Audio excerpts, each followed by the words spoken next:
Everyone thinks he or she is the best football expert on the planet. I'm just playing for pride now. And my pride's gone. We're very passionate people here. Oh, well, I know. We're ready to come for the W, yeah? These girls will smoke you, man. Yeah.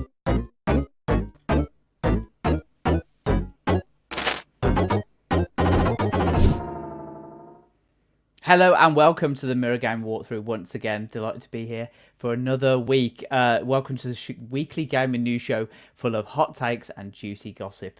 I've got some exciting guests with me and some exciting topics, so why don't we introduce them? We've got Tom Lynch returning once again from last week, a familiar face. We've also got Aaron Potter, the new Mirror Gaming content creator. Welcome, guys. I know, Tom, you were on last week, so welcome back. How's it going, guys? Pleasure. Good to be back. Great, thanks for coming on, Tom. Really appreciate it. And Aaron, you're making your debut today. Welcome to the show. You've only a couple of days into your Mirror Gaming career, so for any new guests, we always ask them to introduce themselves. So the floor is yours. Tell us a bit about you. Yeah, I'm Aaron. Happy to be here. Excited to make my debut on the Mirror Gaming podcast this week.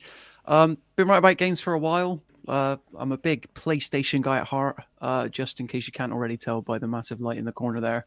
But anything Uncharted, Last of Us related, which will come up again later on in the show, I'm your man. But yeah, happy to be here and excited to talk some games. Great, absolutely. We're all very excited. We've got some really, really great topics for you guys today. We've got the Nintendo Direct, which is happening tonight at 10 p.m. UK time, so we're going to talk about our predictions for that. We've got a major update in the Microsoft Activision Blizzard acquisition deal, and how the CMA has said it could harm UK gamers. We'll be explaining all that a bit later on. We'll also talk about The Last of Us Episode 4, even though I haven't seen it, so it might be a spoiler-free look at that as well, just for my purposes. We'll also talk about how The Last of Us Part 1 has been delayed on the PC. We'll talk about the PS Plus collection being axed, which is a very weird topic that we'll get into a bit later on. There's a few other things that we'll get into a bit later on as well. But why don't we start with Nintendo Direct?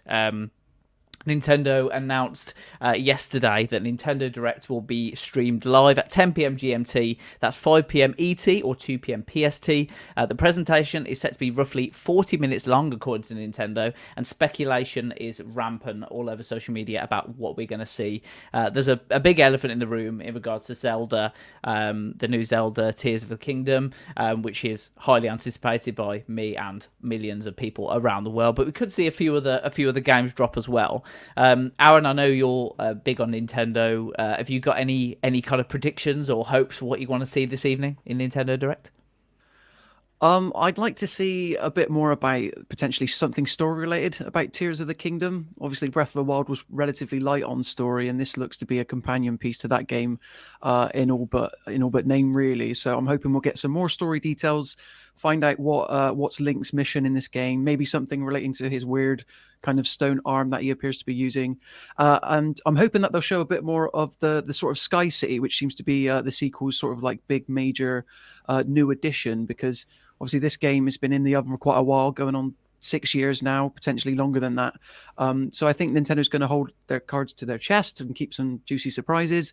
But yeah, for me, I'm a big narrative guy, and even in a game like Zelda, that pulls me through. So hopefully something story related.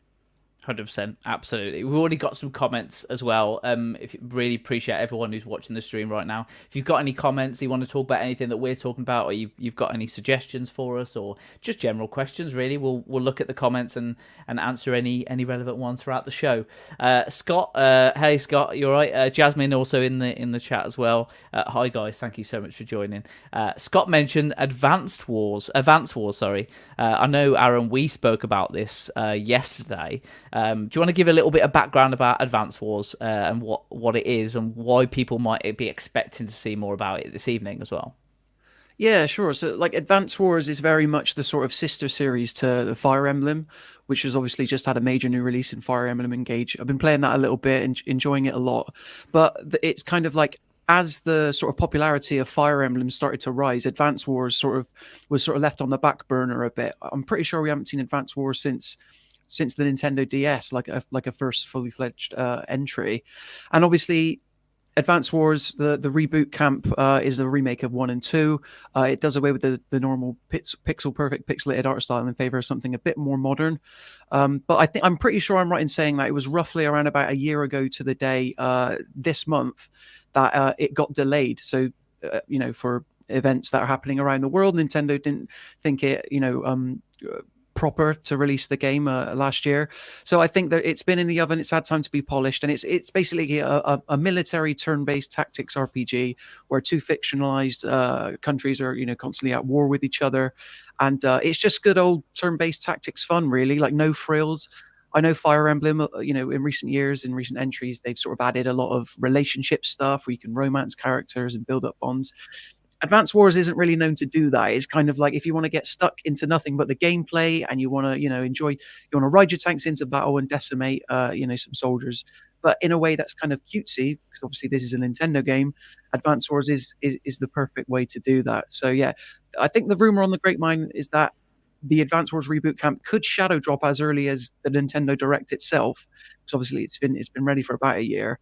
So, fingers crossed that happens because people have been waiting a long old time.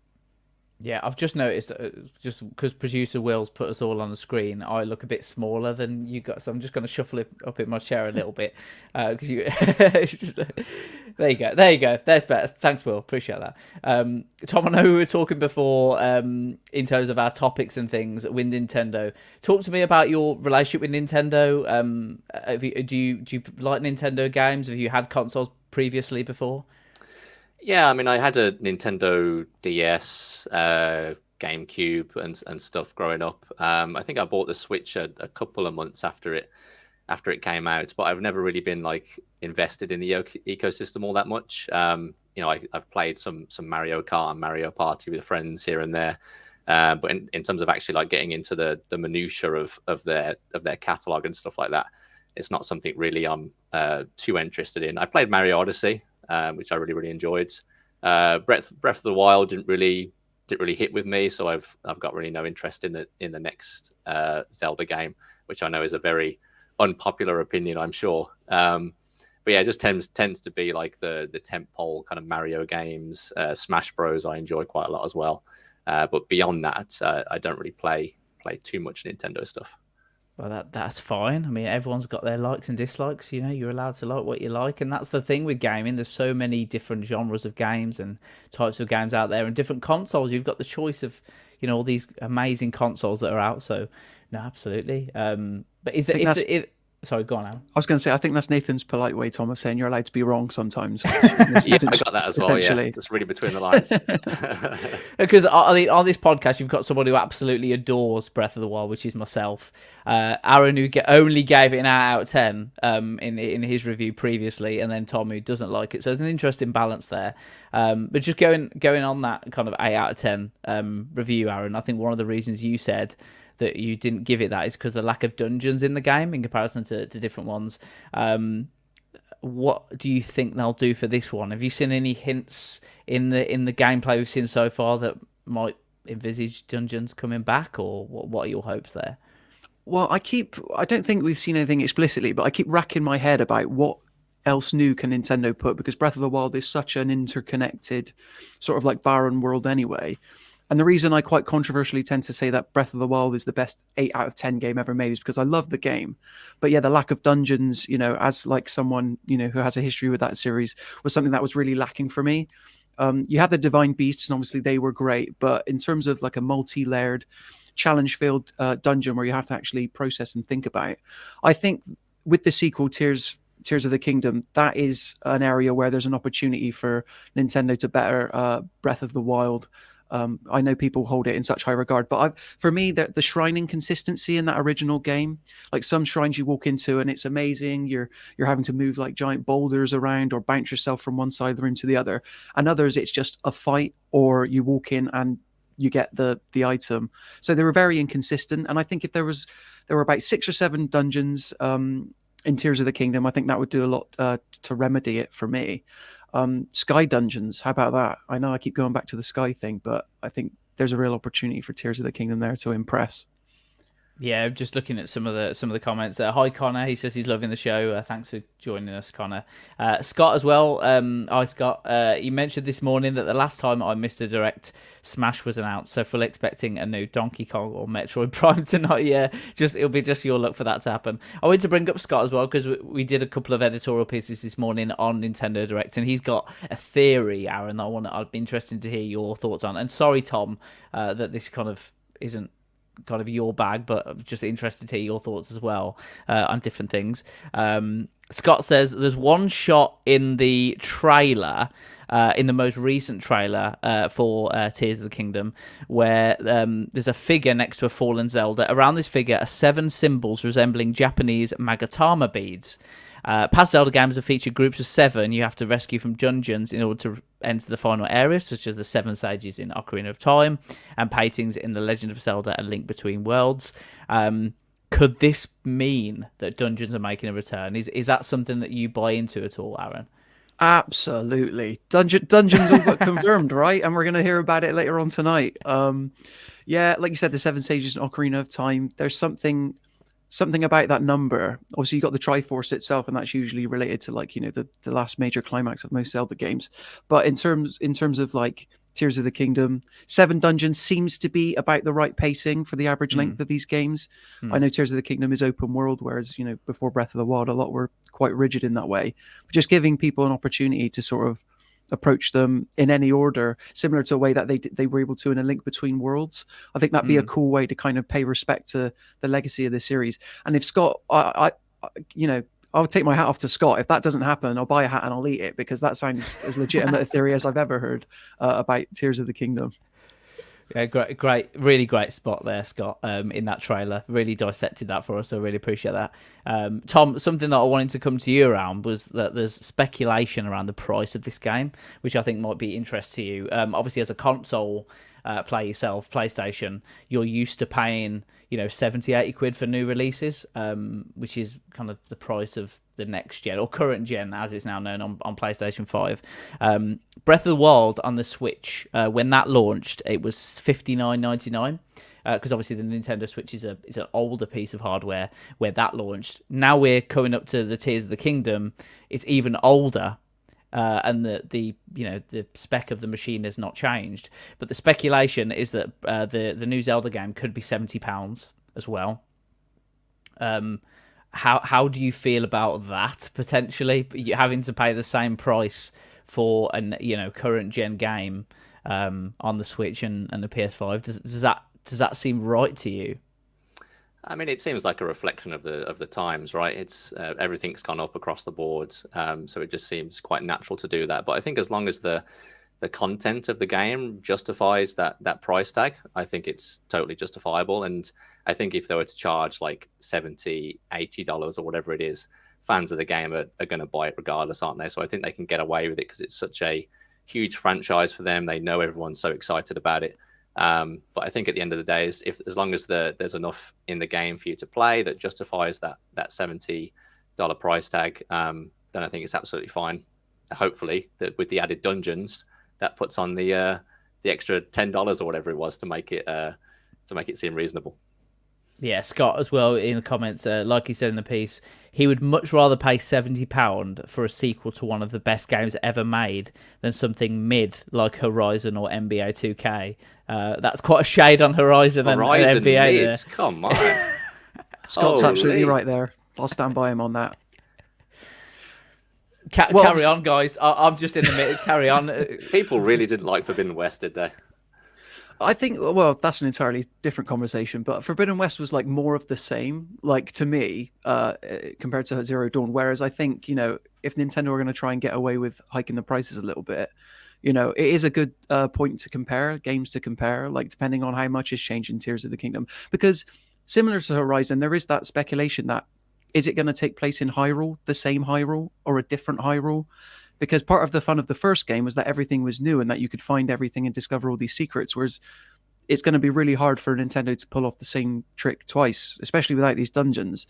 But in terms of like the price thing, I think Scott's right in that, if there's a game to test this out with or to try and get away with it with, it's going to be Tears of the Kingdom.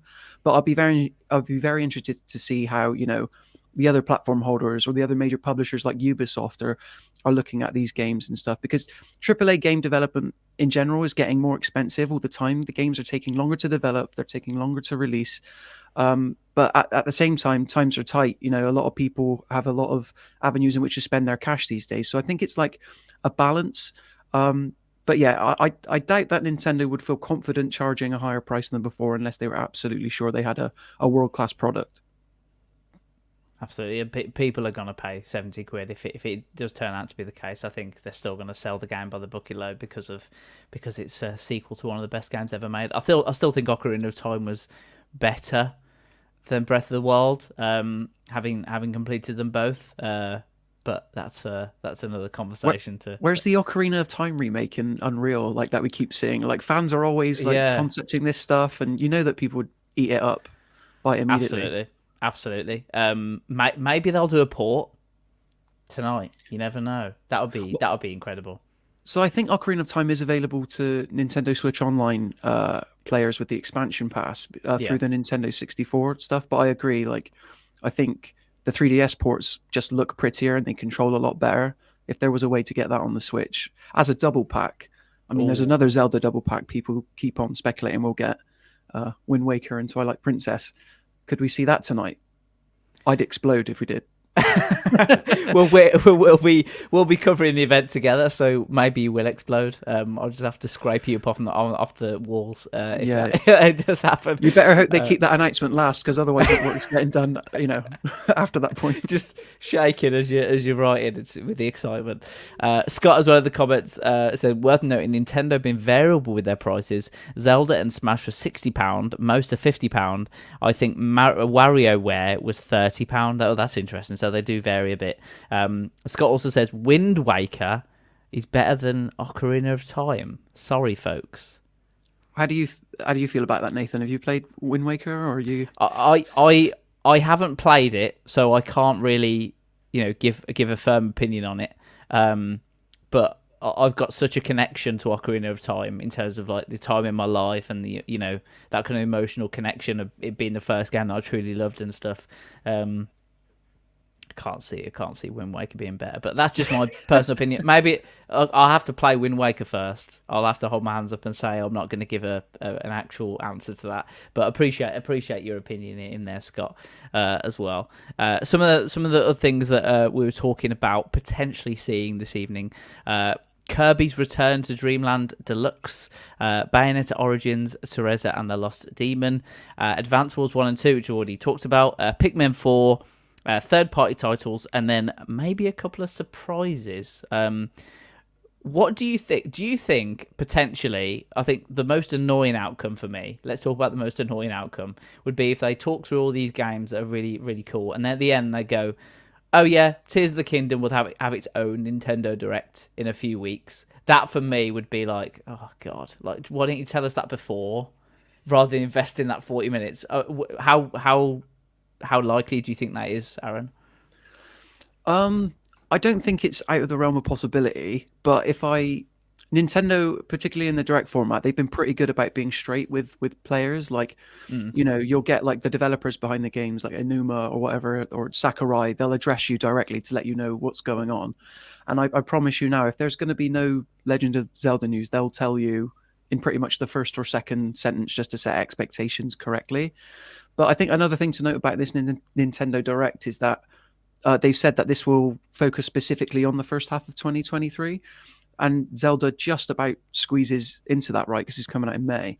So I think if there's ever a time to talk about Tears of the Kingdom and let people know, what to look forward to, it's this Direct now. But having said that, if they want to dedicate like an exclusive Direct later down the line, maybe a month before release, in addition to what we're about to see, I think that'd be a great way to sort of like stoke the hype of fans that have been waiting 6 years already. Yeah. Have you got your Nintendo Direct bingo card ready for all this stuff that potentially might be announced? Because I know I've seen that on social media, people getting their bingo cards ready. Yeah, that's like always a popular meme. Like you said, with the Metroid Prime remake, the Metroid Prime trilogy, Shadow Drop, the Zelda Twin Pack. I'm still waiting for Super Mario Galaxy 2 to release on Switch. They did that triple pack a couple years ago and they left that game off. So if they drop that as to purchasers. That would be on my bingo card. Tick. Chris I think Pratt is going to walk on stage and announce that as a huge curveball. Wouldn't it be good if we had like a full line of dialogue about what Chris Pratt actually sounded like in that movie? Because I'm fed up of analyzing like milliseconds of footage. Let's go. All right, it wasn't that full pitch there, so we still haven't heard the voice. They're hiding something. I prefer Pedro Pascal's Mario, to be honest, over Chris Me Pratt's. too. I want to see that movie. For anyone who hasn't seen the Saturday Night Live sketch, it's truly incredible. Reloading shotgun with red shells. That's like the highlight for me.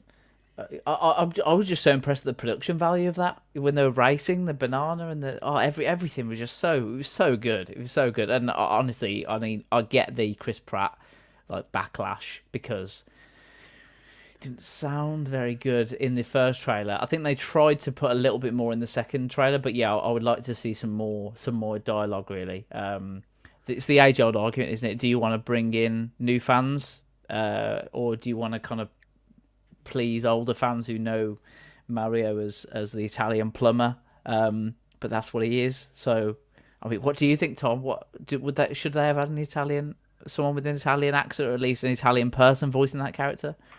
I don't know. It's tricky, isn't it? Because they want to sell tickets to the film, so they've got to put like a really A-list actor on the posters and stuff like that. And Chris Pratt is obviously a huge name in the industry right now, so people are going to see that and maybe be more inclined to watch it if they're not, a Mario fan or a gamer or stuff like that. And maybe if you were to put a more, faithful actor to the character in its place, it might not draw as many people like in the mainstream audience pool. But I think gamers across the board probably would have liked to see someone a bit more faithful to the character, it seems.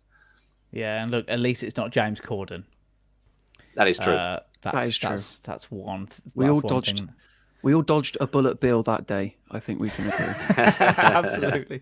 Absolutely. I think on my bingo card, I just want to kind of add in here that on my bingo card is a delay to Tears of the Kingdom. I think that could be because it's only a few months away, isn't it? Like you said, May, the release date, and it does seem like the around about time that if you were gonna delay something, this is kind of the last chance that you're gonna get to delay it before there's kind of some immediate backlash. How likely do you think that? We've seen that with other games, Starfield the day before, obviously more controversy around that, but I don't know. What do you think?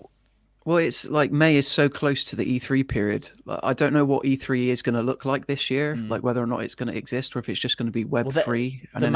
The major publishers aren't going to be there, are they? Like if you look at Nintendo, Sony, and Xbox, they're not going to be on there. Exactly, and I think like that might be a small indication of how confident they are on the Tears of the Kingdom release date, because the fact that they haven't delayed that until after E3, it's like they've released their biggest game for Switch ever. Then what are they going to show a month later to exhibit? So I don't think they've got an incentive really. I don't know, unless Nintendo's really scared of Redfall, it won't be delayed out of May. Well, no shade against Scott, Redfall.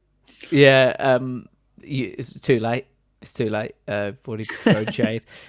Scott says they doubled down on a report yesterday that it's May the 12th, so I'd be shocked. Well, there you go. So you heard it here first, guys. Nintendo Direct later on.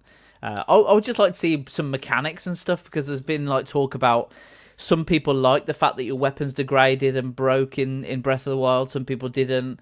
It'd be interesting if they carry that on. How did you feel as a mechanic that worked in Breath of the Wild? Do you feel like that was a good addition to the game? Aaron, sorry, that's probably yeah. Yeah, I thought I was one of those people where I hated it at first, especially coming off of the back of Horizon, which combat was so different. They released within a week of each other, but it's I thought the way they handled the Master Sword was the perfect way, really. That it sort of you can use it up enough, and then you have to wait for it to recharge, because you're still being respectful to like what an iconic weapon that is. I mean, if we were talking about the weapons, I'm pretty sure did they bring the slingshot back in Tears of the Kingdom? Did they bring the hook shot back? If dungeons are going to appear, I think the boomerang elements like that would make sense. But then that brings in another problem of, do you make those items / weapons degrade? But on the whole, even though I can see people's frustration, I thought the degradation system for the weapons, it encouraged you to experiment a little bit more, and it also fed into obviously the systemic nature of that world with metal weapons on your back. Then a lightning would cast down on you. So it made you think about it. You were a bit more involved in that world because of the degradation. Yeah. Scott says it was a mechanic that perfectly fit the game's improvisational tone, in my opinion, and I'll fight everyone on it. Same goes for the rain. I thought he said he was going to fight everyone in the rain then for a second. Very dramatic. Yeah, very dramatic. I love that, Scott. Thank you so much for being in the stream and chatting. Talking of fights, should we go into our next topic, which is the Microsoft... I call it Microvision. That's them merged together. The Microsoft Activision deal could harm UK gamers. This is the news that a investigation from the CMA, which is the Competition and Markets Authority, which is the UK regulator, have provisionally concluded that Microsoft's proposed acquisition of Activision could result in higher prices, fewer choices, or less innovation for UK gamers. Some of the conclusions include an in-depth independent investigation provisionally finds deal raises concerns about cloud and console gaming. The merger could make Microsoft even stronger in cloud gaming, stifling competition in this growing market and harming UK gamers who cannot afford expensive consoles. Deal could also harm UK gamers by weakening the important rivalry between Xbox and PlayStation gaming consoles. So they're not too keen, basically, on the acquisition, and they go on to say to essentially kind of offer some kind of provision almost, or suggestion, that Call of Duty might not be involved in the deal, and that might be a way that they get around this, because obviously Call of Duty is a AAA franchise. I think that's something that they're really worried about for the competition and making sure that gamers have choice and things.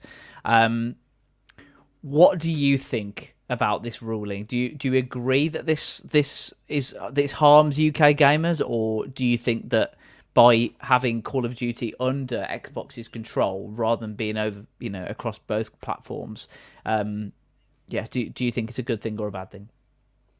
I think harming UK gamers is a bit of a exaggeration. I don't think it's that dramatic, but I understand where they're coming from, because Call of Duty is such a massive software seller on the PlayStation side of things. You check the MPD numbers each month, and like whatever Call of Duty title it is that year, that's always in the top spot or second place. So the thought of that becoming an Xbox exclusive is obviously going to send ripples throughout the market and potentially, degrade PlayStation as a system, a video game console system that people go to buy. Even though Microsoft have said that they're going to honor a 10-year deal at least of Call of Duty coming to PlayStation, they could turn around after year one and say, Call of Duty is now going to be on Game Pass, at launch. And so when, somebody comes to decide what console they're going to buy, are they going to buy an Xbox where they're going to get Call of Duty for free if they pay for Game Pass every month, or they're going to buy a PlayStation and still have to spend £70 or whatever it is on this new on the new Call of Duty game as well. So yeah, I understand the concerns, but I can't see them backing down Microsoft on this at all.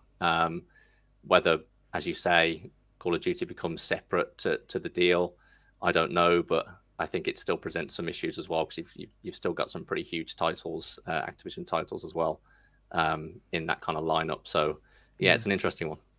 Yeah, just on that cloud gaming topic there, that's one aspect that the CMA are really concerned about as well. Just to quote them, they argue that Microsoft already accounts for an estimated 60-70% of global cloud gaming services, obviously with Game Pass.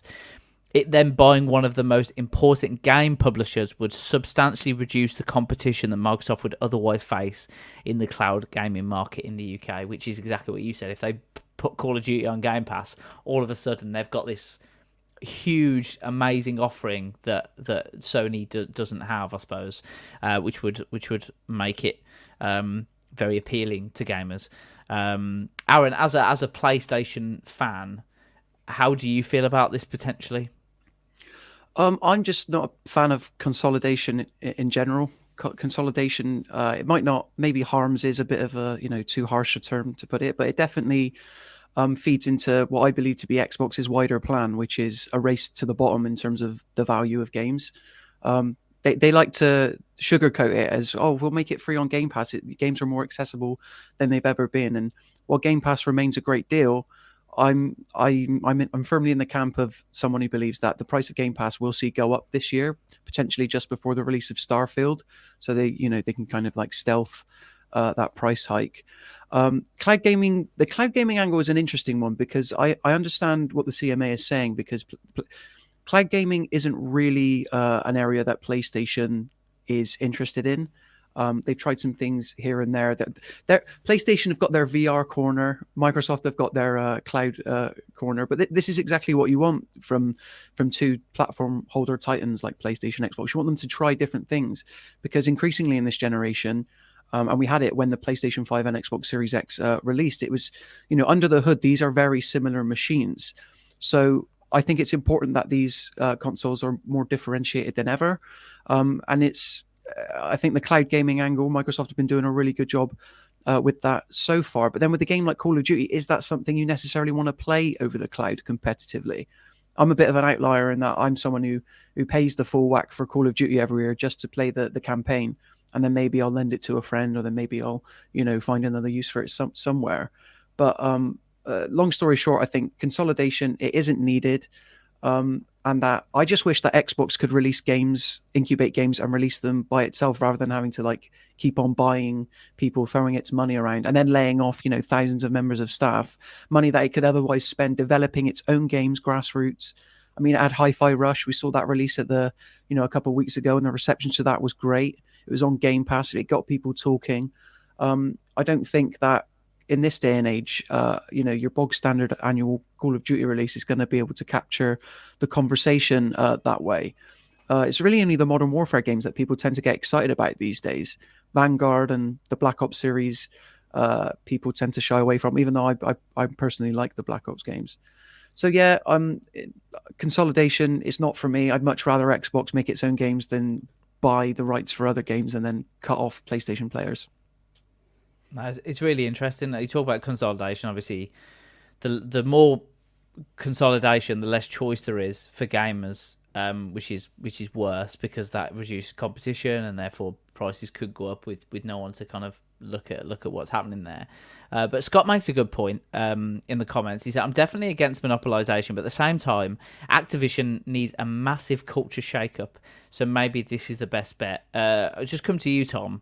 Obviously, there's a huge problem at Activision at the moment in terms of culture, and there's been so many allegations and litigations and action taken against certain people within Activision in terms of the culture and abuse that people have suffered within that organization. And we've seen as well, the less important side of that is that the games are suffering as well, mainly Call of Duty, from just poor leadership, it looks like. It's difficult, isn't it? Because monopolization is bad, but also you do feel like Activision also needs someone fresh to go in there and take control of it and put them back on the right track. So it's a difficult, wasn't it, Tom? Yeah, it is.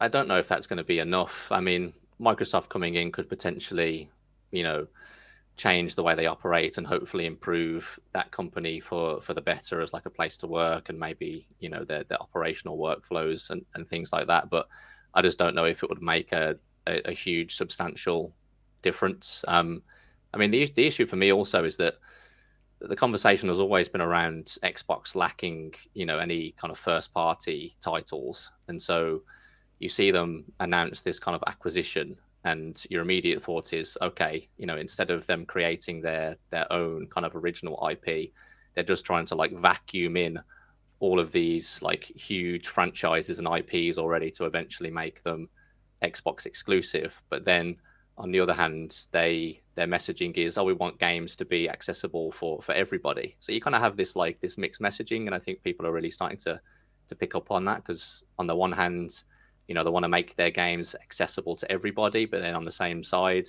they spend all this money to try and acquire Activision. And at the end of the day, when you spend this amount of money on a kind of acquisition like this, that you're going to need to see some sort of return. So the only way you're going to potentially do that is by making these huge tentpole games, exclusive to your system, which then creates a whole host of issues and problems. So yeah, it's kind of murky water for them at the minute, I think. Yeah, Starfield was made. Sorry, Nathan. Starfield was made really accessible when Xbox made it exclusive to Xbox. That's all I'll say. Exactly. Yeah. That's the thing with Phil Spencer. Like he looks like a genuine guy, and he clearly plays games. He knows his stuff. But half the time, I wouldn't trust him as far as I could throw him, because we've already been through this with the Bethesda stuff. He said, we're going to bring these teams on. Starfield, when it was originally announced before the acquisition, the PlayStation logo was there. Redfall would have been in production before the Xbox acquisition. That's why I was a bit, when I found out on a recent podcast I was listening to that Hi-Fi Rush was in production as early as 2017 before the Xbox acquisition. That's why I was like, oh, that makes sense then. That's why a game got released and came out full stop in a good, state.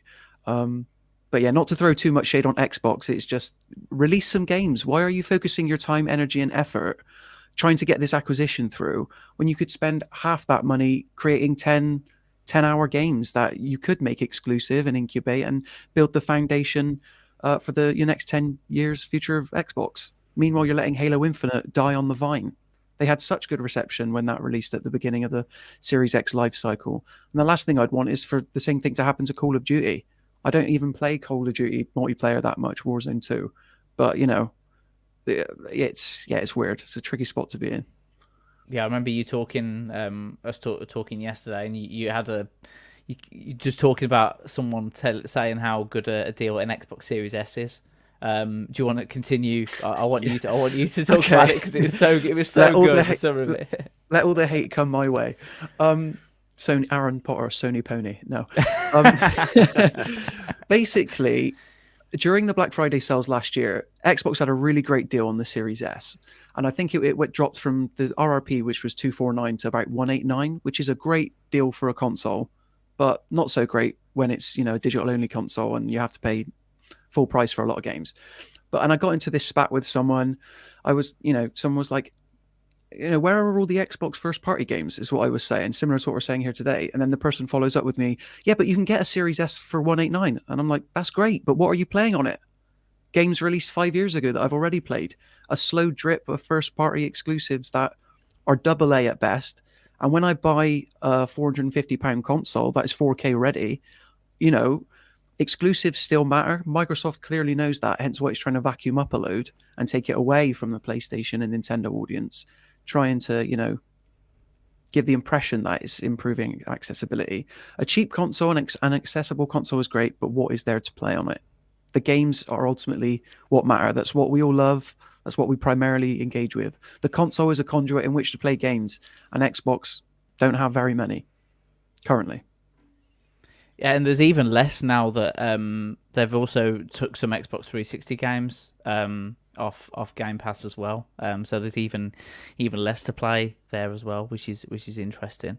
I just want to add Microsoft's kind of opinion into this, because we have got a statement from Microsoft's corporate vice president and deputy general counsel, Rima Alaili, who said, "We are committed to offering effective and easily enforceable solutions that address the CMA's concerns. Our commitment to grant long-term 100% equal access to Call of Duty to Sony, Nintendo, Steam, and others preserves the deal's benefits to gamers and developers and increases competition on the market." She also said, "When we say equal, we mean equal. 10 years of parity on content, on pricing, on features, on quality, on playability." So that's Microsoft's statement to the CMA's provisional report on that. The Activision Blizzard acquisition by Microsoft could harm UK gamers. The CMA will issue its final report on April the 26th, but they've given Microsoft until February the 22nd to address some of the concerns within the provisional findings, and then we'll see what happens with that. Just an open question to everyone, Aaron and Tom. Do Microsoft go through with this acquisition if Call of Duty is off the table? That's a good question. I don't think they do. Call of Duty's the big boy in the acquisition. That's what they want. I know some people have speculated that it might be the King part of the equation with Candy Crush and everything like that. That tends to make a lot of money, so there's potentially still reason there. But Xbox are in a difficult position because I think they get fined like something crazy like $1 billion or maybe even a couple of billion if they pull out now. So they're kind of at a lose-lose if they especially let Call of Duty go. It's a weird position to be in. Yeah. $68.7 billion for Candy Crush. It doesn't seem like a good deal to me. Not the biggest tech acquisition in history, no.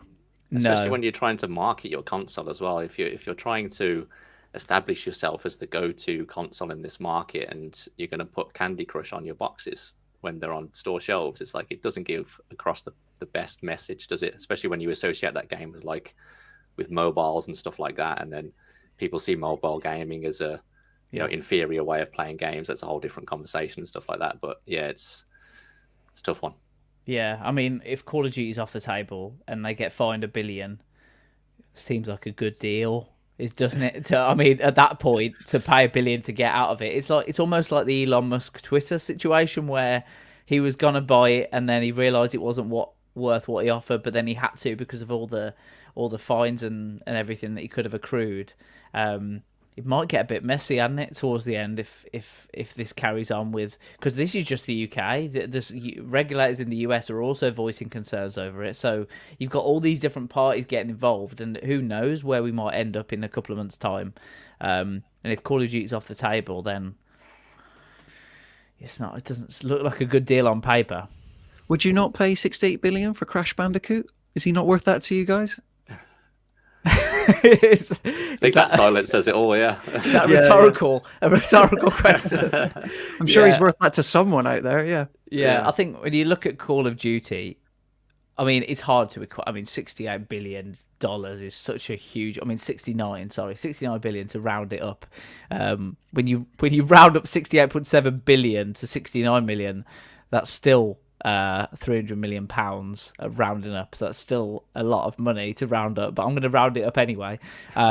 69 billion. If you think of Call of Duty, I think we were talking about this when we were playing Monopoly, Aaron, on Monday. Something that you want is only worth what you think it's worth, what it's worth to you.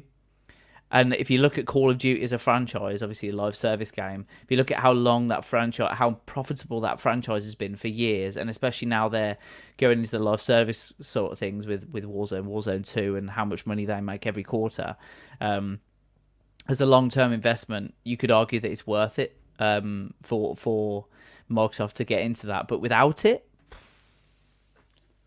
I don't know. What were you saying yesterday, Nathan? That is it GTA 5? How much money has that generated for Rockstar in the 10 years it's been released? Yeah, so GTA 5 is the most profitable entertainment product that has ever been created. It's generated £6 billion in revenue in 10 years. That was as of a few years ago as well. The report that I was referencing is actually a few years old now. But just to put that into context, the highest grossing film of all time is either Avatar or Avengers Endgame, depending on where you look. And that was roughly $3 billion in revenue. So it's almost double the highest grossing film ever made. I mean, you think about that as an entertainment product, GTA 5. But isn't that crazy that Activision, well, Microsoft, I should say, are willing to pay 10 times what the biggest entertainment product ever has generated in 10 years for Activision? And now it's saying that it will give, this is old hat by this point, that it will give, PlayStation 10 years of content parity. But just how long a game is Phil Spencer playing? Will Xboxes even exist by the time they recoup that 69 billion? I have no idea. Probably not. You can't present those numbers and tell me that that's not to buy Call of Duty. Those numbers are to pay for that IP and that franchise. That's their main goal, as we've said. Yeah, and I think it was highly publicised well at the time that this was just a cash deal. It wasn't financed. It was just the cash that Microsoft had kicking around, which is, I mean, who has that in their back pocket? It must have been burning a huge hole in Microsoft's back pocket. But why don't they just buy Take-Two? I don't know. Why don't they buy the FIFA franchise? Why don't they buy EA? And then that'll make more money than Call of Duty. They could probably buy everyone. But That's the judging by scary the thing. money they've got, yeah, that's the scare. And then, but obviously, the regulators will get involved. There's competition authorities that, like the CMA in the UK, that prevent this stuff from happening because of the consolidation. So, imagine if we didn't have these regulators in the UK, what Microsoft could do to all these companies, and then everything you'd be playing would be Microsoft, which is scary thought. So, in one way, I'm glad that we've got these regulators. Scott is really chipping in on the comments. I really appreciate your input, Scott. He said, I'm playing 360 games on it. Yeah, that's what he said on his Xbox. And PS2 before I got Steam Deck as my emulation machine. He said, Tony Hawk and Guitar Hero make it worth it. 69 billion, yeah. Yeah. Golden age. Yeah, 10 years for Sony to bring back Haze. That's an old reference. That is an order. Well, yeah. I mean, Sony bought Bungie. I can't remember how much, but that was a lot of money as well. But that has also been one of my criticisms of PlayStation as well, and that's probably why they don't want to give up Call of Duty. A, because they make so much money on the Call of Duty sales on their platform, but there's no first-person shooter exclusive anymore on PlayStation. There's no Resistance. Yeah. There's no Killzone. There's no Haze, Scott. And 10 years is more than enough time with Bungie in your back pocket to develop a new IP. And I'd be shocked if they're not already working on that. But even if they are, I know it's not going to be what I want, which is a single player 6 to 8 hour game campaign. It's probably something live servicey. Games as a service with a battle pass. Yeah. Yeah, I think the Bungie deal was announced shortly after the Microsoft Activision acquisition. A couple of months after, I think. Yeah. That felt like a bit of a shade to me. Because I associate Bungie with Halo. So when I saw Sony buying Bungie, I was like, oh, that seems like a little bit of a shade. Did you see it as that at the time, or do you think that's just completely independent from what Microsoft are doing? So I think the way they tried to spin it was that it'd been in the works for a couple months anyway, because deals this large take a while to go through. I think that deal has already passed and cleared regulators, hasn't it? Though it's nowhere close to the trouble that Microsoft are having with Activision. No. They had to keep it separate though as well. Bungie, like they are first party, but they run independently. So weird. I do see what you mean, Nathan. Though it is kind of like we've got the developer that made you and made your systems. Kind of thing, 'cause, Halo is what exploded Xbox and stuff like that. So yeah, it's kind of funny actually. Yeah, and it's interesting that Halo Infinite has been so poorly received, and and then they go and buy Bungie. Just really interesting turn of events of what's happened. But in another interesting turn of events. Let's go into our next topic, which is let's talk about Last of Us episode 4 on HBO. We'll talk about that after. I just want to come to in the title. I've talked about The Last of Us being delayed. The Last of Us Part 1 PC game has been delayed. Naughty Dog has announced that the PC version of The Last of Us Part 1 will be delayed by a few weeks from its original March the 3rd release date to March 28th. So they want to make sure they've got the best game possible. I have no issue with this whatsoever. I think if you've got a TV show that's doing so well, and you've got people that are going to want to buy this game to play as these characters, you need that to be perfect to retain those people and to make it as polished as possible. I have no issues with this at all, and I wish that. I mean, delays are delays, but if it's going to help the game, it's going to make the game better. I've got no issue with it. Aaron, Tom, are you bothered that it's going to be three weeks later than planned? No, not at all. I totally agree with you, Nathan. Yeah. Like a delay is nothing but a good thing. If it means the final product is going to be better, then delay it as long as you need to. Totally. But it's kind of interesting that do you think that because originally the game was supposed to come out when the show was still running, right? But now obviously it's going to come out after the show's finished. Do you think they've delayed it to kind of continue the hype around The Last of Us once the show's finished? So the people that haven't played the first game, once the show's finished, they think, oh, now I can go and play the game and experience that. Whereas if you release it during the show, everyone's attention is on the TV show itself. That maybe that will kind of hurt the sales of the PC port. I don't know. Well, it's interesting. We'll get onto that. I'll ask Aaron his opinion for that as well. But we're going to a topic a bit later on, which is the PS Plus collection has been axed as well, which is really interesting, Aaron. PS Plus members have until May the 9th to add games to their library before the PS Plus collection is scrapped for good. One of the games on there is The Last of Us Remastered. Why would they do that? Why would they get rid of the PlayStation Plus collection? No, what? Just The Last of Us in as a game. Why wouldn't they just leave that open for everyone? I suppose.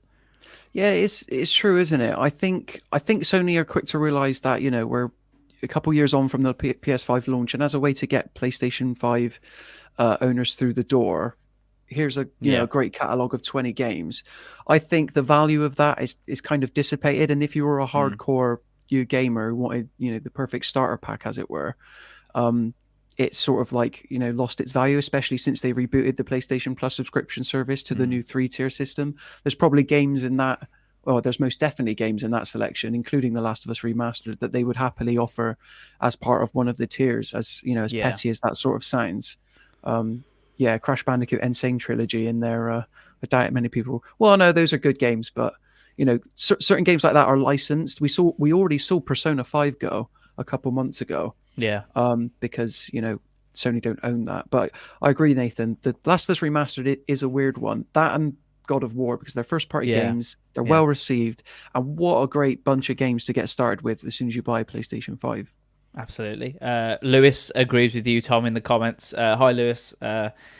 Busy as ever in the background, Lewis, our resident FIFA guy. Obviously, he's been on the podcast before. Hi, Lewis. Thanks for tuning in. He agree with Tom. Releasing it a bit after the show has ended will keep the hype running for longer. Yeah, absolutely. And I think this show is just gonna. The point of the show is to just breathe new life into this franchise and show what video games are all about. And I think by delaying it a few weeks might be the clever thing to do to keep the hype going, especially with the fact that there'll be a part 2 or a series 2 potentially. That's really interesting.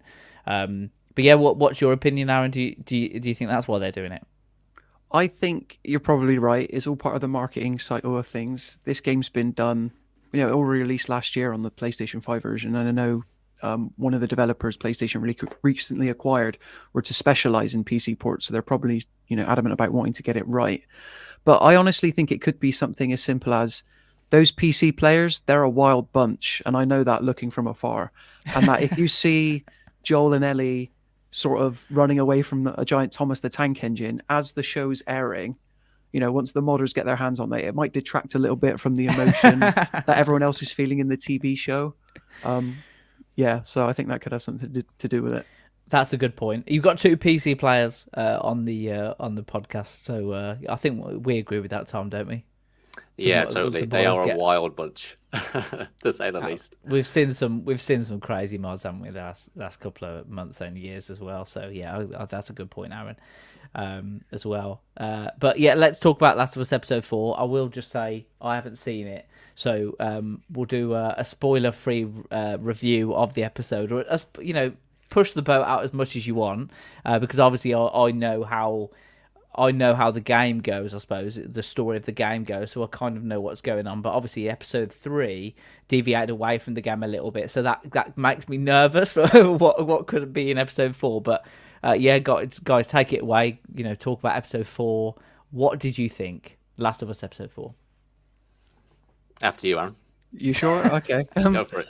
I really liked it. I like the show in general. I think Episode 4 is kind of what we've all been building towards in terms of that iconic, familiar Joel and Ellie relationship that people that have played the game know and love so well. And you kind of see the hint towards that at the very end of Episode 3, where you have that moment Ellie's in the car and she's finding everything really exciting. They're wearing their iconic outfits. Episode 4 is another episode that somehow they keep on managing to do it. They sort of pay respect to the moments in the game while adding in what I've almost been calling sort of like free DLC in the form of context. I was listening to the official Last of Us podcast at lunchtime today, and Neil Druckmann made a good point where he was like, the reason why we've been making so many changes compared to the game is because in a TV show, they're afforded the luxury of moving the perspective away from Joel and Ellie. In the game, you're obviously seeing things through the eyes of Joel. And Episode 4, without giving too much away, it really humanizes what could end up being a really, really good antagonist, I'll say, who's completely original from the games, yeah. And yeah, overall, I really enjoyed it. So tense, but so you got the antagonist building. You see things from their perspective. Are they really a bad person, or are they just trying to get by in this tortured world? But more importantly than that, it's really you get to see the strengthening between Joel and Ellie as they learn to care for each other and respect each other a bit more. This is the cementing of that. Yeah, I totally agree. This was really an episode that put the spotlight on those two characters and really developing that relationship between them. It was the beginnings of that relationship really starting to flourish and blossom. I think the performances were fantastic. In particular, Bella Ramsey. I think she was an absolute standout in this episode. I think she really was able to get her feet into the role and really, kind of leave her mark on that character. Obviously being incredibly faithful to the source material, but doing things differently and kind of adding her take and spin on it as well. I would say that this was kind of the weakest episode maybe so far, just because all of the episodes have been absolutely stellar, but that's not a negative at all. It was still a fantastic bit of TV. But I think when you compare it to the likes of episode 3 and especially the opening episode as well, you could probably see this as like a pretty good, pretty solid episode that, in comparison might seem a little bit average, but I think that's by no means a negative. The writing, as always, was spectacular. I like how it was faithful to those particular moments at the game, but as has been touched on, it was allowed to breathe and kind of expand upon things that you wouldn't necessarily be able to do within the format of a video game. So again, like, I have absolute trust in the people behind this show, and I'm excited to see the kind of big tentpole moments of the game later on and how they're going to adapt that in the show, being faithful but also telling it in a different way. That's interesting. I've seen a few people as well on social media talk about how in the TV show Joel's warming to Ellie is a bit quicker than it was in the games. In the games it did feel like it was forever until Joel felt that warmth towards Ellie, or that kind of relationship warmed a bit. Do you feel like that's a good thing? Do you feel like if they push that for a bit too long, it'd be a bit too samey for a TV show? I suppose the medium is different, isn't it? Yeah, definitely. I think in the games you have more of those like quieter moments, don't you? Just like walking throughout a level and stuff like that they can really show that relationship is kind of slowly developing. Whereas in this TV show, you really need to kind of move things along, don't you? Because you've only got a finite amount of episodes to kind of tell this story. Whereas a game is obviously much longer and you have more scope and kind of breathing room to tell this story. So yeah, I definitely agree that it's happening a lot quicker, but I don't think it hasn't been earned, if that makes sense. I still think it's definitely moving in a natural kind of pace in line with the kind of story they're telling in this format. Can I jump in and ask Tom, in the vaguest of terms, what do you think is under the cement? Oh, if you know what I'm referring to. Yeah, I know what you're referring to. It's got to be the big dudes, right? Maybe it's got to be a bloater. That's what I'm it's got to be the thinking. bloater. Yeah, because in the lead up, this isn't too much in the trailer. A lot of them have ended on the big tease of a bloater crawling out from under the gravel of the building, or from underneath it anyway. So again, like we were talking about before, I know you haven't seen it, Nathan, but this episode, more so than any of the previous 3, feels like the first half to a 2-episode story arc. It might end up being longer, but not too much gets resolved. I feel like there's a lot of setting up, particularly in the names of certain characters. I'll say them because if you know, you know, but if you're watching it, it won't mean anything to you.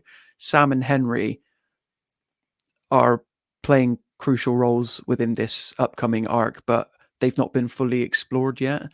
And obviously that presents, them being the characters they are, that will help Joel and Ellie bounce off of them and present another different dynamic again. No, I'm really excited to see it, and I've just not had a chance for reasons this week. Obviously, we've had a few meetings and stuff, haven't we, Aaron? In the business the last couple of days, and obviously you're new to the business as well, so it's been a busy time this week. But I'm sure I'll get around to it this evening. Some of us were getting rinsed in a game of Monopoly as well. Well, that's it. I didn't want to bring that up, but that performance, I thought was I really stepped up to the plate there when the pressure was on. Never let Nathan be your landlord would be my advice to anybody watching. Just he drives cruel bargains. Yeah. Look, I mean, when you're playing Monopoly, you have to exude that persona in order to win. It's true. You know, if I was to be my real life persona, you know, in Monopoly, then we would never get anywhere. Yeah. Within a game environment, the competitiveness comes out, and that's when you want it. So I'm just trying to, before you, I'm not a Justify landlord your in real actions. life. Yeah. It's a cutthroat business. Can we make landlord the new Karen? Like, I'm not a landlord in real life. Oh, he's such a landlord, is Nathan. Like, I was just gonna say I'm not. Just to clarify for everyone watching and listening, I'm not a landlord in real life, and I'm firmly against that sort of thing, and tenants' rights and stuff. I'm all for that. Well behind that. In a Monopoly situation, just to clarify, you have to be ruthless. have to. Well, yeah. I mean, it's the objective is to bankrupt the other players, as harsh as that sounds, and the only way of doing that is by playing clever, I suppose. So I feel like we should clarify. We were playing Monopoly, the video game on Nintendo Switch. We weren't just playing. This is a video game podcast. Surprisingly, published by Ubisoft, and not a bad version of Monopoly. It was the 3D version as well, wasn't it? So we had like cutscenes, which I skipped as well, because I couldn't be bothered to watch the little. Because I picked like a rollerblade like token thing. I forgot the word of it. Token, like a roller skate. Oh, yeah. But what is the actual name for what you pick? Just like kind of like a pieces on the board. a piece. Yeah. And instead of rolling, my piece jumped, which I didn't really enjoy. It was only one skate. You can't roll, otherwise it'll fall over. No, but it was one skate without a person in, so you could just push it. Surely, and it would just Yeah, you hearing this, Ubisoft? We need the DLC patch, please. Come on, fix 8 that. out of 10, just poor animations. 8 out of 10.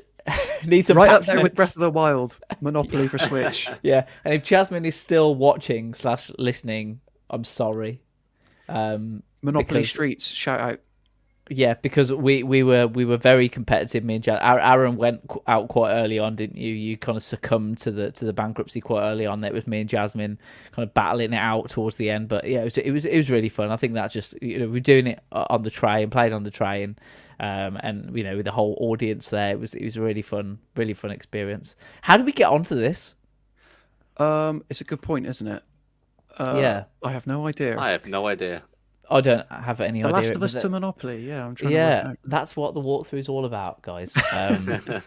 Because obviously, Aaron, you've never been on the walkthrough before, and every week we do touch on the new episode of The Last of Us as each week passes. What have you thought of the series overall? Because I was very complimentary of the first couple of episodes, keeping it really close to the game, because sticking with the source material because it was so strong. And then I voiced a few concerns in episode 2 about it verging away from the spores, which led to the kiss moment, which I felt wasn't as powerful as the game. And then we had Matt who actually disagreed with me, and it was really interesting to hear his take on it as someone who's never played the game before. What have you made of the whole series so far overall as an adaptation? Well, I think we can't take any of Matt's opinions on The Last of Us seriously, because we know his thoughts on masking tape and how that's handled in the show. No, he's I've really enjoyed it. I think the first episode's a weird one because it's kind of, again, it's split into 2 again, and I think it was an extended episode, but I really appreciated having the additional context of the events leading up to the game. Sort of that I'm obsessed with the day before sort of scenarios. I always think that in most zombie shows, the most interesting point is the outbreak. And, that was true for The Walking Dead. I really loved that first season. And then the farther and farther away we get from that sort of like catalyst event, the less interesting it becomes, the more samey it is. Whereas The Last of Us is avoiding that. Episode 3 last week absolutely broke me. I'll just say strawberries. And I was reduced to tears. Because we knew that Frank was going to be portrayed by an actual person rather than someone primarily talked about off screen. And I kept waiting during that episode. I was like, okay, so when are we going to flash forward? When are we going to see the events of the game? But I think that so far I'm wary of a lot of adaptations, but at the same time, for me, like, the games exist and they're untouchable. Even if they've been adapted, you'll always have the original source material, which is part of the reason why I don't mind a lot of adaptations that other people think are god awful, like Resident Evil Apocalypse. I really like that movie because I like Resident Evil, and Nemesis is portrayed quite well in that film. But yeah, I think they've done a really good job at treading the fine line between appealing to those who enjoy the game and total newcomers. Because I've heard it said multiple times by multiple people, my parents are watching this show, they're invested. And, I'll hold my hands up and say, I'll say to my mum, like, did you enjoy The Last of Us last night? And she'll go, yeah, it was really good. And I'll be like, I played that game 10 years ago. Like, these stories like this exist, and, storytelling in games is capable of so much more. So, yeah, big fan of the show. I know Tom's had his issues with this week's episode, but all of the changes so far have been positive for me. That's really interesting. And yeah, if you haven't seen our Mirror Gaming TikTok, Matt was incredibly annoyed that electrical tape was used and no sound was made, which is a notable point. I think it was there was too much sound, right? Like, yeah, that was it. Yeah, that was it. Yeah, so the tape was like a when electrical tape doesn't make a sound, so he pointed that out. That's something that I didn't notice. What I did notice, and I don't know if you saw this in episode 3 as well, is that the shirt that Joel picked out when they're after his shower was the same shirt that Frank had on. Did you notice that? Yeah, it's the green sort of like patch one, right? So yeah.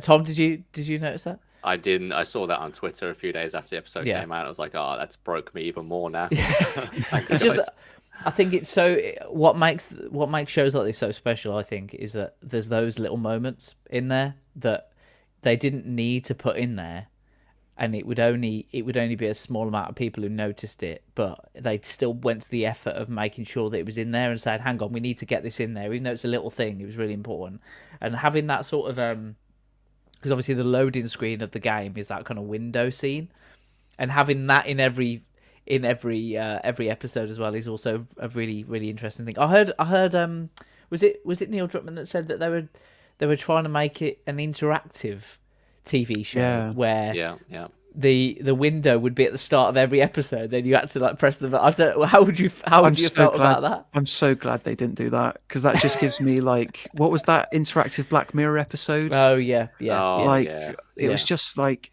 if you want to be treated seriously in a medium, just stay true to that medium and maintain the spirit. As long as the spirit's there, and don't like avoid gimmicks and stuff. Yeah, it would just annoy people too much at the beginning of each episode, wouldn't it? And potentially turn people off from the show entirely. So yeah, I'm so glad they didn't do it as well. Well, the good news is for the fans of The Last of Us like ourselves, the next episode is actually available early. So the next episode 5, will be available on Friday evening at 2 a.m. for UK people in the UK, and that's due to the Super Bowl being on this weekend. Which will be on. Any big Super Bowl fans among us? No, not particularly. Big fan of the trailers. The commercials are cool. Yeah, I'm a fan of the wings that go along with the Super Bowl, so I normally have that as an excuse just to eat chicken wings. Oh, nice.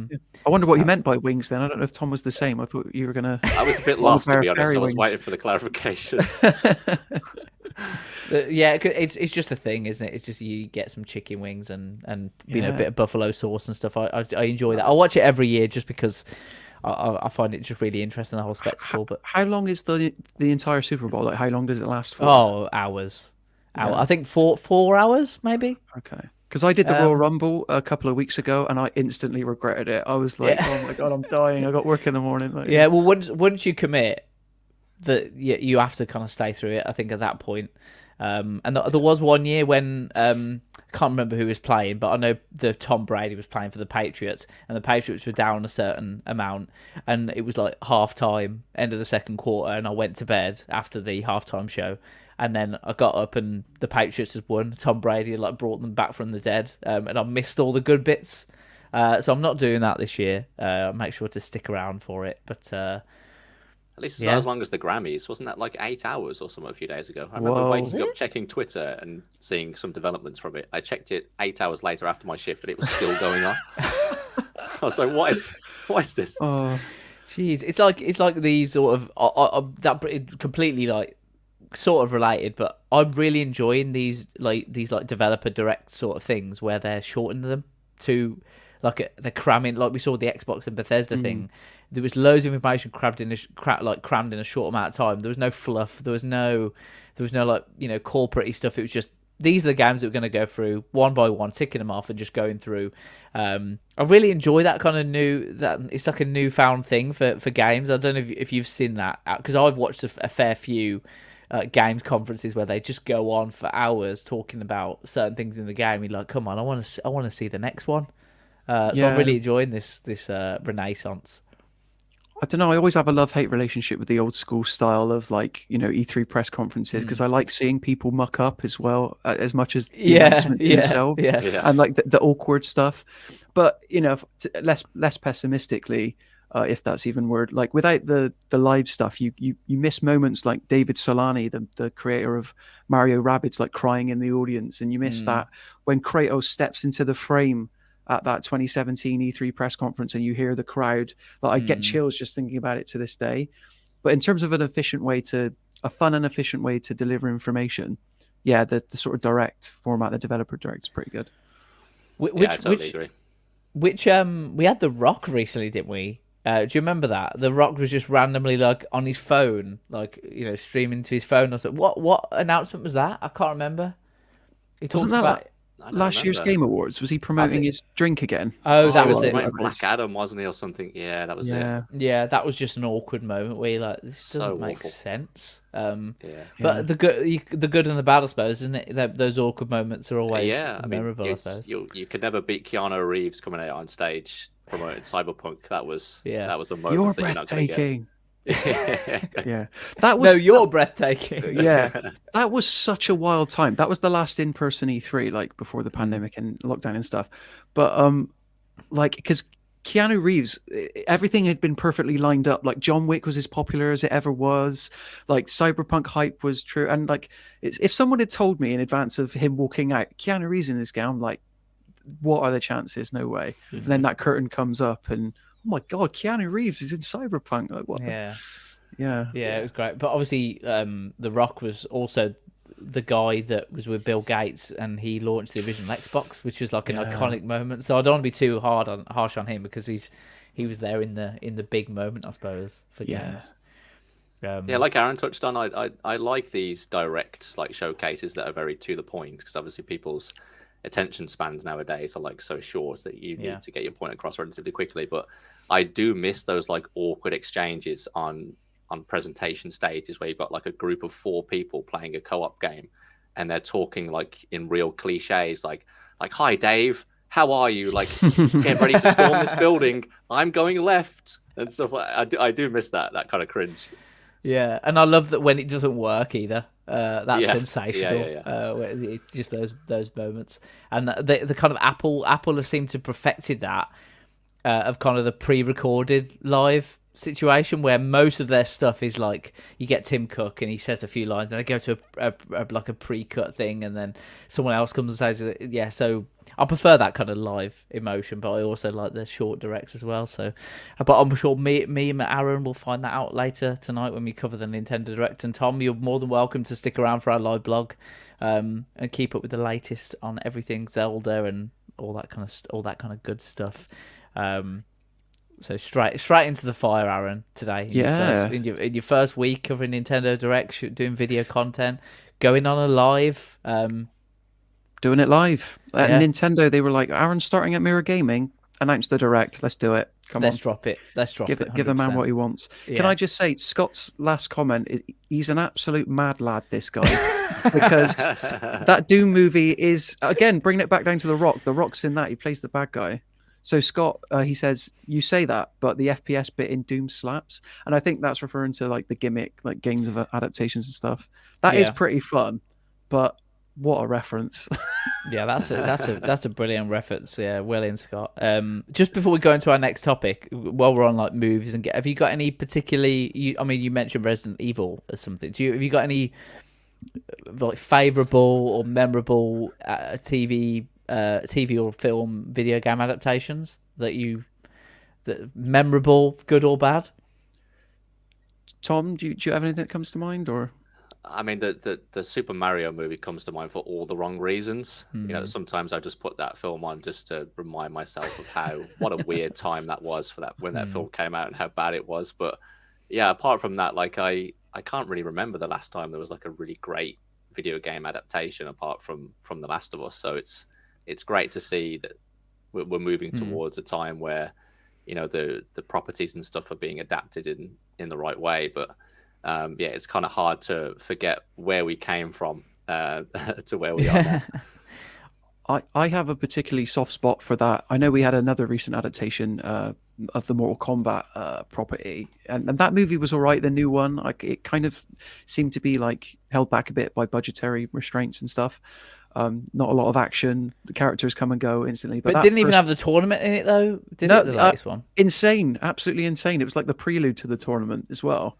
But that bit when Scorpion turns up at the end, that was pretty cool. But the original 1994 Mortal Kombat movie, you know, the go-to bit I always go through for how awesome that movie is, and I do genuinely love it as a guilty pleasure, is when the reptile, you know, crawls into the statue, and just in case you still didn't know that it was reptile, an announcer, in addition to the music, goes reptile, and then they start fighting, and I'm like, amazing. Why didn't we have this for every character? Baraka, Sub-Zero, Liu Kang, you know, sort of stuff. So it's like a bit of ASMR embedded into the film. Literally. Yeah. And I think it was Skrillex, like decades later, like he had it was called Reptile's Theme, and it was from that movie, and like everyone was going mad for it. That's brilliant. I'm not quite sure if it had reptile in it. Yeah. Did you both see the Uncharted movie that came out not too long ago? I'm going to take that as a yes from Aaron, and he absolutely hated it. I don't want to talk about that. Just I thought it was great in parts, and something that I appreciate about The Last of Us is that like the theme from the game is like so present throughout the course of the show, and obviously during the credits. And one of my biggest like grievances with the Uncharted movie is that the theme was nowhere to be seen. You could like hear it very faintly during certain scenes, but when you've got such an amazing piece of music like that, why is that not like soaring throughout 80% of the movie? I totally agree. I even like the Uncharted 4 version of the theme where they speed it up a little bit and it's a bit more dramatic. Yeah. Like, that would have fit the movie a bit more modern if they were worried about that. Yeah. Lewis says Uncharted was awful. Mark Wahlberg was dreadful casting, in my opinion. Well, he famously was originally cast as Nathan Drake, and then he was in development hell for so long that, you know, he played Sully. They should have cast Bryan Cranston as Sully. Like, he was the perfect person for that role, surely. Yeah. I thought the Chloe casting was perfect. That character didn't have much to do in the movie, but she was great.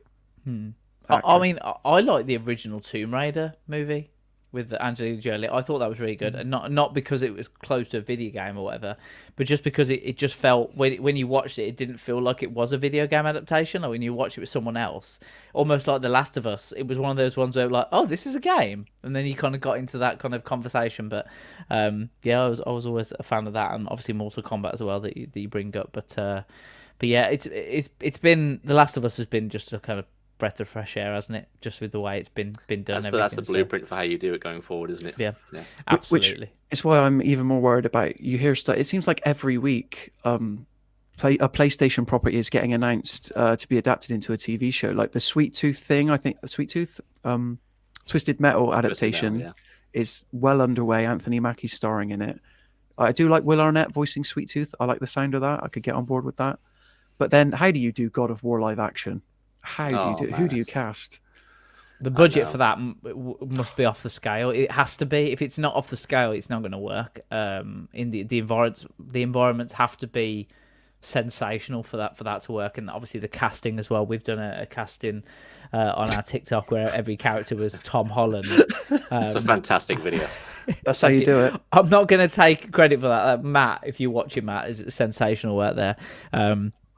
Jumping on the fact that Tom Holland's casting everything. I mean, he might work as Freya maybe, but I don't any other character. But yeah, that would have to be, you know, sensational. And I'm really annoyed with that show that they're just picking up straight from the Norse saga rather than going to the Greek stuff, because I understand while they're doing it, like, that's the iconography of the franchise now. But in terms of, like, you know, maturing and modernizing that original Greek revenge story, I think part of the reason why returning players feel so much emotion. Like, if anything, with that God of War Ragnarok, I wanted a bit more callbacks to the Greek stuff. They kind of played it very subtle, whereas the cool. Well, I won't spoil 2018, but there's a very cool bit which pays respect to that era. Part of me though wants to see a God of War film directed by Zack Snyder in the style of like 300, just to like total gore, like total violence. I just think that would lend itself well to those games, and then we get kind of the more mature take when you kind of adapt the later games. That's a good idea, actually. Yeah. Yeah, you could have different episodes directed by different people, and different parental advisory on every one. That could be interesting. And there's obviously going to be a Fallout TV series as well. And I don't know how they're going to do that either, because there's not any kind of. I say there's no standout characters, but there's no like huge characters in that way. You think of Fallout and you think of, oh yeah, this character, this character, this character. So that's an interesting one. I don't know how they'll do that personally, but I think the big challenge for all these TV shows that aren't The Last of Us is they haven't necessarily got HBO backing or that prestige. That's and true. Like the reason The Last of Us HBO works so well is because it has got that sort of like cachet. I mean, I watched the first 2 episodes of Rings of Power, and it looked okay from what I saw, but I don't think most people came away with it thinking, wow, that was brilliant. And that had like a load of money put behind it. So I don't think it's just the money thing. Yeah, you have to get the casting spot on as well, don't you? Like with Last of Us, the casting's been spot on. So there's a lot of things to think about for that one. And there's a lot of things to think about if you're thinking about getting PS Plus, because the collection has been axed. In its reveal of the PS Plus February 2023 lineup, Sony announced that it's removing the free PS Plus collection, which has been a perk for PS Plus members on PS5 since the console first launched back in 2020. The PS Plus collection is made up of 19 PS4 classics, including Uncharted 4, A Thief's End, Fallout 4, and The Last of Us Remastered, to name a few. PS members have until May the 9th to add their games to their library before their PS Plus collection is scrapped for good. They include Batman, Arkham Knight, Battlefield 1, Bloodborne, Call of Duty Black Ops 3, Crash Bandicoot Insane Trilogy, Days Gone, Detroit Become Human, Fallout 4, Final Fantasy 15 Royal Edition, God of War, Infamous Second Son, The Last Guardian, The Last of Us Remastered, Monster Hunter World, Mortal Kombat X, Ratchet and Clank, Resident Evil 7, Biohazard, and a few more. Why do you think they've done this? I mean, you kind of touched on it earlier, Aaron, right? Is that like the purpose of the perk now has kind of like outlived its usefulness? Like it was a perfect way to get people who are maybe picking up a PlayStation 5 and their first PlayStation system to be kind of introduced to a great back catalogue of PlayStation 4 games. And now, like you could probably assume that a lot of people have now played these games, and obviously with The Last of Us Remastered being on there, they may want to be like pushing sales for the actual like PlayStation 5 remake and things like that. So I think it's got to a point now where they're obviously not seeing as many people, use that perk and download those games and things like that. Yeah, I totally agree with Tom. Like I said, I mentioned it earlier. It's kind of served its purpose. I know they've just started to, PS5s have become more widely available, but I think it's in PlayStation's sort of like priority that they try and swerve people towards the mainline PlayStation Plus offering, because, it's bleeding subscribers, as we learned not too long ago. It's not, it's a confusing proposition, but it's one that Sony still seem to think can make work. I personally think they need to streamline it. 2 tiers is enough, value or prestige, something like that. It works pretty well for Nintendo right now, because for all of Game Pass's faults, and on the whole it is a good value service, particularly if you've not played games in the last 10 years. A little bit of shade there. It's definitely a much more value centric and understandable offering. So yeah, the PlayStation Plus collection's got to go, because any of those games could be added on to getting people to subscribe to the mainline PlayStation Plus. I think that's the reason. Yeah, and on about got to go, I think that's time to end the show there. Thank you so much, Aaron, for your debut on the walkthrough. Strong performance, I thought, on your first appearance. Plenty of hot topics, spicy takes. getting into and your first appearance. So I yeah, feel like I'm on Football Focus or something. Good performance. Lost it in the second half there for a second. Don't know about the Xbox shade, but there we go. Yeah. Thanks for having me. It's been a blast. And Nathan, Tom, pleasure talking to you guys. Awesome. no, thanks, Aaron, and thanks, Tom, as always, coming on and just as spicy this week. So thank you so much, Tom, for coming Always on. a pleasure. Yeah, and thank you to everyone who's watched the walkthrough. We'll be back again next week at 4 p.m. With all the latest gaming news from the last week. And if you enjoyed this week's episode, please drop a like and subscribe and get them notifications on for the next time that we go live. But as ever, thank you so much for watching. Really appreciate it, and we'll catch you next week.